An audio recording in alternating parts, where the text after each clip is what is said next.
Jesus, can you not? Like, you're making good money. Everybody's happy. Why'd you have to go and fudge it up? Woo! Trippy. There was a massive rumor that Cass Elliot died by choking on a ham sandwich, but this was always considered a cruel joke. Today we are going to check out a band called the Mamas and the Papas and their song California Dreaming, and I'm going to try and figure out what the hell is going on. So recently there was this short clip of the Mamas and the Papas that went viral where they were singing on a show, some famous American talk show, and one of them was protesting not wanting to mime, I believe, and she was eating a banana. But I saw all kinds of craziness in the comments. There was discussions of like weird relationships going on within the band. I can't even understand who's related to who or married to who. It's very confusing. Maybe I'm gonna start there. So who makes up the Mamas and Papas, I guess, is my question. It's a good name for a band though, right? They are in the 1960s, folk rock. I don't think we've explored folk rock. Well, have we actually? Janis Joplin, potentially? Or was she just rock? Let me know below in comments if you have been here before. Oh, if you're brand new, I'm Diane. I'm an Irish girl from Ireland, and for some reason I never had a musical stage, and I'm having a whole journey here on the Chan Chan. They were one of the few American groups to maintain their success during the British invasion. They were formed by husband and wife team John Phillips and Michelle Phillips and Denny Doherty. That's only 3. I thought there were 4. The last member to join was Cass Elliot, who was deeply insecure about her obesity and feared it would be an obstacle to the band's success. John Phillips also had his concerns. And that was her husband? No, that wasn't her husband. Oh, that's not nice. Pop music is superficial. I guess this isn't pop though. Well, to be popular, you're all pop, kinda. There was infidelity which caused the band to break up. I don't know why. I thought the other girl in the band was the daughter of the main guy. I'm kind of thankful that she's not, because I thought there was a whole other thing going on. Denny Doherty became the lover of Michelle Phillips, who was married to John Phillips. Lovely. Denny revealed to Cass he was secretly in love with Michelle. Jesus, can you not? Like, you're making good money. Everybody's happy. Why'd you have to go and fudge it up? Why? It's a tale as old as time. Later, Michelle and John reconciled and bought a house together in Bel Air. But Denny began drinking to forget Michelle. The group again disbanded in 1968. Substance abuse, controversial issues with the affairs, and Cass Elliot's anxiety problems were the triggers for the group's subsequent breakup. Oh dear. Okay, well, let's check out the song. Today's video is brought to you by Patreon. Thank you to patrons who help me be able to do these music reactions. You can join the crew over at patreon.com/DianeJennings and get these videos before anyone else.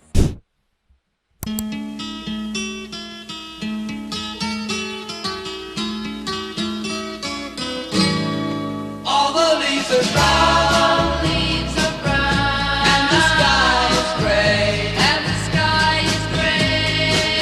been for a walk, on a winter's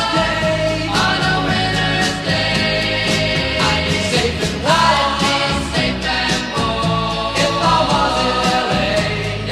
was in LA, Beautiful harmony. California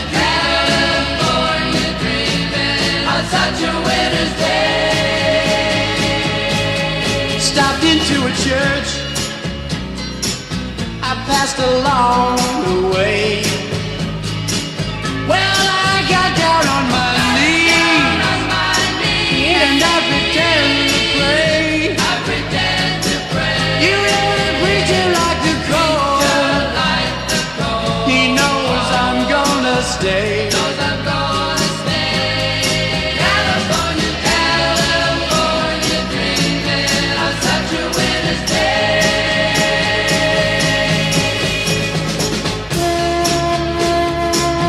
Woo! Trippy.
interesting. I really loved the harmonies, but I have to say, I am affected by the backstory. I do have a special place in my hate heart for people who have affairs.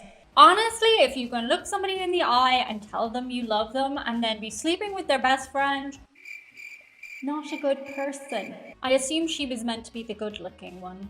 The other girl who supposedly had the anxiety over her weight, it's very interesting in today's context, right? Because we would call that plus size now. I wouldn't even say to our standards today, she's particularly big.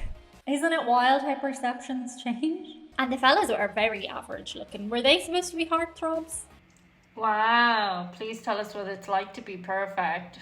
I'm talking a lot about appearance today, sorry. The voices were absolutely beautiful, like they super were. I'm very impacted by the not nice backstory. Sorry, I'm not a perfect person.